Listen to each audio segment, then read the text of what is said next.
ചെമ്പനീർ പൂവ് സീരിയലിന്റെ latest episode review ആണ് പറയുന്നത്. അച്ചമ്മയുടെ 80ാം പിറന്നാൾ വന്നെത്തി. അത് വെറും ഒരു സാധാരണ ആഘോഷമൊന്നും ആയിരുന്നില്ല, മറിച്ച് വാത്സല്യവും സമ്പത്തും പരസ്പരം ഇടകലർന്ന ഒരു സമ്മാന മത്സരം കൂടിയായിരുന്നു. അച്ചമ്മ നേരത്തെ തന്നെ പ്രഖ്യാപിച്ചിരുന്നു, എന്റെ മനസ്സിന് ഏറ്റവും പ്രിയങ്കരമായ സമ്മാനം നൽകുന്നയാൾക്ക് എന്റെ പക്കലുള്ള വിലമതിക്കാനാവാത്ത ഒരു പാരമ്പര്യ സമ്മാനം ഞാൻ തിരിച്ചു നൽകുമെന്ന്. എന്നാൽ ഈ ഒരു പ്രഖ്യാപനം ചന്ദ്രമതിയിലും സുധിയിലും ശ്രുതിയിലും ആർത്തിയാണ് ഉണർത്തിയത്. അച്ചമ്മയുടെ പക്കലുള്ള വിലപിടിപ്പുള്ള സ്വർണശേഖരമോ അല്ലെങ്കിൽ മറ്റു സ്വത്തുക്കളോ കൈവശപ്പെടുത്താനുള്ള സുവർണാവസരമായി അവർ ഇതിനെ കണ്ടു. അതുകൊണ്ട് തന്നെ ഏറ്റവും വലിയ തുക മുടക്കി സമ്മാനം നൽകാൻ അവർ തീരുമാനിച്ചു. ചന്ദ്രമതി തന്റെ കൂട്ടുകാരി ഭാമയെ കൊണ്ട് വിലകൂടിയ ഒരു ടെലിവിഷൻ സമ്മാനമായി വാങ്ങിപ്പിച്ചു. സുധിയും ശ്രുതിയും തങ്ങളുടെ എല്ലാ സാമ്പത്തിക ഞെരുക്കങ്ങളും അവഗണിച്ചുകൊണ്ട് തന്നെ ഒരു വലിയ സ്വർണമാലയും വാങ്ങിച്ചു കൊടുത്തു. അതേസമയം സച്ചിയുടെയും രേവതിയുടെയും സ്ഥിതി കഷ്ടത്തിലായിരുന്നു. അച്ചമ്മക്ക് സമ്മാനം നൽകാനായി സ്വർണ്ണാഭരണം വാങ്ങാൻ പോയപ്പോഴാണ് രേവതിയുടെ പഴയ സ്വർണ്ണമാലയ്ക്ക് പകരം സുധിയും ചന്ദ്രമതിയും വെച്ചിരിക്കുന്നത് മുക്കുപണ്ടമായിരുന്നു എന്നവർ തിരിച്ചറിഞ്ഞത്. സാമ്പത്തികമായി കഷ്ടപ്പെടുന്നവർക്കിപ്പോൾ അച്ചമ്മക്ക് നൽകാൻ നല്ലൊരു സമ്മാനം കണ്ടെത്താൻ കഴിഞ്ഞില്ല. രേവതിയുടെ മനസ്സിൽ കടുത്ത വേദനയും നിരാശയും നിഴലിച്ചു. സച്ചിയേട്ടാ, എല്ലാവരും വില കൂടിയ സമ്മാനങ്ങൾ നൽകുമ്പോൾ നമുക്ക് മാത്രം ഒന്നും കൊടുക്കാനില്ലല്ലോ. രേവതിയുടെ സ്വരം ഇടറി. നീ വിഷമിക്കേണ്ട രേവതി, സച്ചി അവളെ ആശ്വസിപ്പിച്ചു. വില കൂടിയ സമ്മാനങ്ങളല്ല, അച്ചമ്മയുടെ സന്തോഷം, അവരുടെ മനസ്സിനെ സന്തോഷിപ്പിക്കാൻ കഴിയുന്ന ഒന്ന് ഞാൻ കൊണ്ടുവരും. നീ കണ്ടോളൂ, വലിയ സമ്മാനത്തിനേക്കാൾ മൂല്യമുള്ളതായിരിക്കും അത്. സച്ചി ആ വാക്കും പറഞ്ഞ് അവിടെ നിന്നും യാത്രയായി. അവന്റെ മനസ്സിൽ വലിയൊരു രഹസ്യ പദ്ധതി രൂപപ്പെട്ടു. രേവതിയുടെ അമ്മ ലക്ഷ്മി അമ്മയും വർഷയുടെ അമ്മ മഹിമയും എല്ലാം തന്നെ ക്ഷണിതാക്കളായി എത്തിച്ചേർന്നിരുന്നു. ക്ഷണിക്കപ്പെട്ടവർ ഓരോരുത്തരായി സമ്മാനങ്ങൾ കൈമാറി. ചന്ദ്രമതിയാണെങ്കിൽ വിലകൂടിയ ഒരു TV സമ്മാനിച്ചു. മഹിമയാകട്ടെ ഒരു സ്വർണമാല നൽകി. രേവതിയുടെ അമ്മ ലക്ഷ്മി അമ്മ ലളിതമായി ഒരു പട്ടുസാരിയും നൽകി. എന്നാൽ ലളിതമായ ആ ഒരു സമ്മാനം കണ്ടപ്പോൾ തന്നെ അച്ചമ്മയുടെ മുഖത്ത് സന്തോഷം വിരിഞ്ഞു. ലക്ഷ്മി, ഇത് നല്ല സാരിയാണല്ലോ, എനിക്കിത് ഒരുപാട് ഇഷ്ടപ്പെട്ടു. അച്ചമ്മയുടെ വാക്കുകൾ കേട്ട് ചന്ദ്രമതിയുടെ ഉള്ളുരുകി. നോക്കണേ, എത്ര വില കൂടിയ TV വാങ്ങിച്ചു കൊടുത്തു. ആ സ്വർണമാല കൊടുത്തിട്ട് പോലും ഒരു വാക്ക് പോലും അച്ചമ്മ പറഞ്ഞിട്ടില്ല. എന്നിട്ട് ആ 3/4 ചക്രത്തിന് വിലയുള്ള സാരിക്ക് നല്ല വാക്ക് പറയുന്നു. ചന്ദ്രമതിക്ക് ദേഷ്യം അടക്കാൻ കഴിഞ്ഞില്ല. ആഘോഷങ്ങളെല്ലാം ഒരു വശത്ത് ആർഭാടമായി മുന്നോട്ടു പോകുമ്പോഴും സച്ചിയും രേവതിയും മാത്രം ആശീർവാദം വാങ്ങാനോ സമ്മാനം നൽകാനോ എത്തിയില്ല. സച്ചി വരുമ്പോൾ അവനും രേവതി മോൾക്കും ഞാൻ ഒരുമിച്ച് ആശീർവാദം നൽകിക്കോളാം. ആരും അതിനെ ചൊല്ലിയിട്ട് വിഷമിക്കേണ്ട. അച്ചമ്മയുടെ ഉറച്ച വാക്കുകൾ മറ്റുള്ളവരെ അടക്കം പറച്ചിലിന് തടയിട്ടു. അച്ചമ്മക്ക് വേണ്ടി വർഷയും ശ്രീകാന്തും ചേർന്നിട്ട് വീടാകെ അലങ്കരിച്ചിരുന്നു. ചന്ദ്രമതിയുടെ കുത്തുവാക്കുകൾ രേവതിയെ തേടിയെത്തി. എടി രേവതി, അടുക്കളയിലെ പണികളൊക്കെ തീർന്നോ? പാത്രങ്ങളെല്ലാം കഴുകി വെച്ചോ? നീ ഇങ്ങനെ ചമഞ്ഞൊരുങ്ങി നിന്നാ മതിയോ? വരുന്നവർക്കൊക്കെ വിളമ്പി കൊടുക്കണ്ടേ? അത് കേട്ട് അച്ചമ്മക്ക് ദേഷ്യം വന്നു. ചന്ദ്രേ, എന്താണിത്? അവളെടുത്ത വേലക്കാരിയൊന്നുമല്ലല്ലോ. രാവിലെ മുതൽ അവളിവിടെ കിടന്ന് പണിപ്പെടുകയാണ്. നീയും നിന്റെ മറ്റു 2 മരുമക്കളൊന്നും അടുക്കളയിൽ കയറിയിട്ട് സഹായിക്കാത്തത് എന്തുകൊണ്ടാണ്? രേവതി മോളെ, നീ പോയി നല്ലൊരു സാരി എടുത്തോട്ട് വാ. അവളുടെ വാക്കുകളൊന്നും നീ കാര്യമാക്കി എടുക്കേണ്ട. അച്ചമ്മ ചന്ദ്രമതിയെ ശാസിക്കുകയും രേവതിയെ ആശ്വസിപ്പിക്കുകയും ചെയ്തു. അപ്പോഴാണ് രേവതിയുടെ സാമ്പത്തിക നിലയെക്കുറിച്ചിട്ടുള്ള മഹിമയുടെ പരിഹാസം. അല്ല രേവതി, സച്ചിക്കുന്ന് എവിടെ പോവാനായിരുന്നു ഓട്ടം? എല്ലാവരും അവധിയെടുത്ത് വീട്ടിലിരിക്കുമ്പോൾ അവൻ എന്തായി ഓടുന്നത്? ഇങ്ങനെ ഓടി കാശുണ്ടാക്കിയിട്ട് എന്ത് കാര്യം? നിനക്കൊരു സ്വർണമാല പോലും വാങ്ങിത്തരാൻ അവന് കഴിഞ്ഞില്ലല്ലോ. നീ ഇപ്പോഴും ഗോൾഡ് പ്ലേറ്റഡ് ആഭരണങ്ങളാണല്ലോ ഇടുന്നത്. അത് കേൾക്കുന്ന സമയത്തിന് അച്ചമ്മക്ക് ദേഷ്യം വരും. മഹിമേ, നിങ്ങൾ എന്തിനാ രേവതിയോട് ഇങ്ങനെയൊക്കെ ചോദിക്കുന്നത്? അവൾ സ്വർണമാല ഇട്ടാലും വെറും ഒരു ആഭരണം ഇട്ടാലും നിങ്ങൾക്കെന്താ? അവളുടെ അൽമാറയിൽ അവൾക്കുള്ള സ്വർണമൊക്കെയുണ്ട്. പക്ഷേ സ്വന്തമായി അധ്വാനിച്ചുണ്ടാക്കിയതേ ധരിക്കൂ എന്നൊരു വാശി അവൾക്കുണ്ട്. അത് അവരുടെ ഇഷ്ടമാണ്. നിങ്ങൾ ഇവിടെ പിറന്നാളിന് വന്നതാണ്, അല്ലാതെ രേവതിയെ ചോദ്യം ചെയ്യാനോ കളിയാക്കാനൊന്നും വന്നതല്ല. അച്ചമ്മ മഹിമയെ നോക്കി രൂക്ഷമായി തന്നെ വിമർശിച്ചു. ഇതിനിടയിൽ സച്ചി വരാത്തതിൽ രേവതിക്ക് ടെൻഷൻ കൂടി. സച്ചിയേട്ടനെ കാണുന്നില്ലല്ലോ, ഫോൺ വിളിച്ചാൽ എടുക്കുന്നുമില്ല. ഇനിയിപ്പോ എന്തെങ്കിലും പ്രശ്നത്തിൽ പോയി ചാടിയിട്ടുണ്ടാവോ?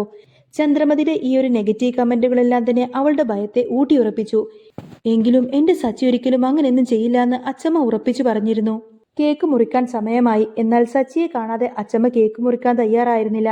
സച്ചി കൂടി വന്നിട്ട് മതി കേക്ക് കട്ടിംഗ് ഒക്കെ. അവൻ ഇപ്പൊ വരും, വരാതിരിക്കില്ല. അന്നേരം സുധി അക്ഷമനായി. അച്ചമ്മേ, അവൻ ഇത്ര സമയമായിട്ടും വരാത്തതല്ലേ?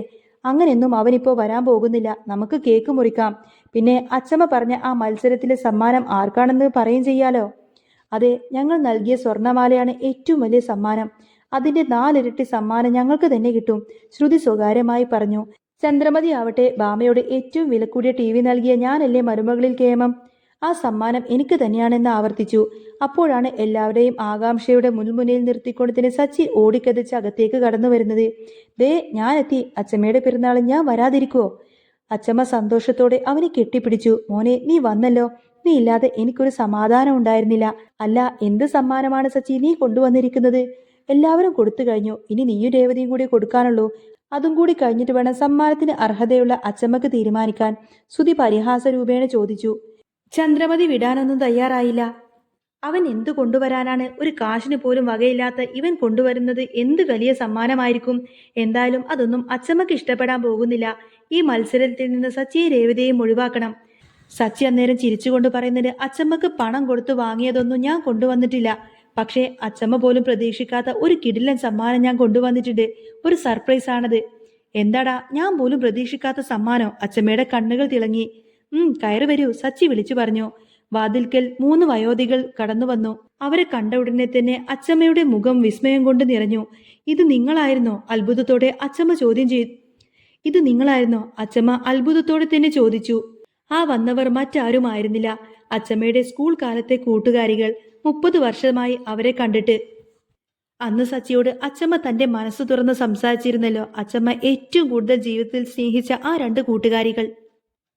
നിങ്ങളെയൊക്കെ ഞാൻ കണ്ടിട്ട് എത്ര കാലമായടി. ഇനി ഈ ജന്മത്തിൽ കാണാൻ പറ്റുമെന്നൊന്നും ഞാൻ കരുതിയിരുന്നില്ല. അച്ചമ്മ വികാരധീരയായി. സുഹൃത്തുക്കളോടൊപ്പം കുശലം പറയുന്ന ആ രംഗം കണ്ട് ചന്ദ്രമതിയും സുധിയും പരസ്പരം നോക്കി നിന്നു. അവരെ കണ്ട് അച്ചമ്മയുടെ കണ്ണുകളെല്ലാം തന്നെ നിറഞ്ഞിരുന്നു. അങ്ങനെ അവർ 3 പേരും സംസാരിക്കാനും കെട്ടിപ്പിടിക്കലും സ്നേഹപ്രകടനമെല്ലാം തന്നെയായി. ഓ, ഇതാണോ ഇവന്റെ സമ്മാനം? 3 കിളവികളാണോ? ചന്ദ്രമതി പുച്ഛത്തോടെ തന്നെ പിറുപിറുത്തു. ഇതെവിടുന്നാ ഇവൻ പൊക്കിക്കൊണ്ടുവന്നത്? എന്നാൽ അച്ചമ്മ വളരെയധികം സന്തോഷത്തോടു കൂടി തന്നെ അവരോട് സംസാരിച്ചു. സുധിയുടെ 28 കെട്ടിനും രവിയുടെ കല്യാണത്തിനും അവർ വന്നിരുന്ന ഓർമ്മകളെല്ലാം തന്നെ അവർ പങ്കുവച്ചു. ഇന്നത്തെ ദിവസം തന്നെ നിങ്ങൾ വന്നതിലും വലിയ സന്തോഷം എനിക്കിനി വേറെയില്ല.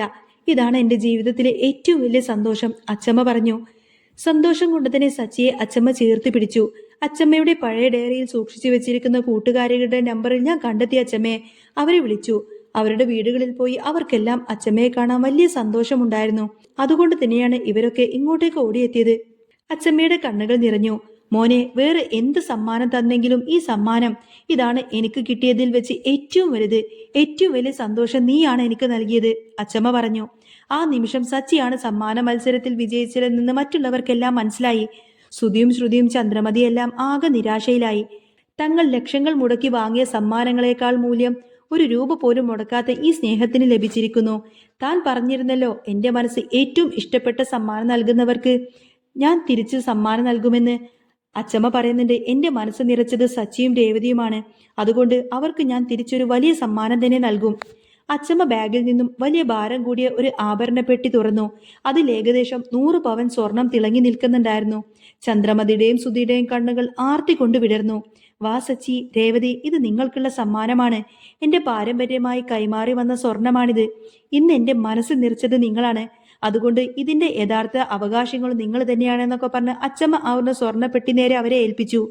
ആ കാഴ്ച കണ്ട് ചന്ദ്രമതിക്കത് സഹിക്കാൻ കഴിഞ്ഞില്ല. അമ്മേ, ആ സ്വർണത്തിന് അവകാശി ഞാനല്ലേ അമ്മയുടെ മരുമകൾ. അത് എവിടെ നിന്നോ കയറി വന്ന ഈ രേവതിക്കാണോ കൊടുക്കേണ്ടത്? എത്ര വർഷമായി ഞാൻ ഇതിനു വേണ്ടിയിട്ട് കാത്തിരിക്കുന്നു.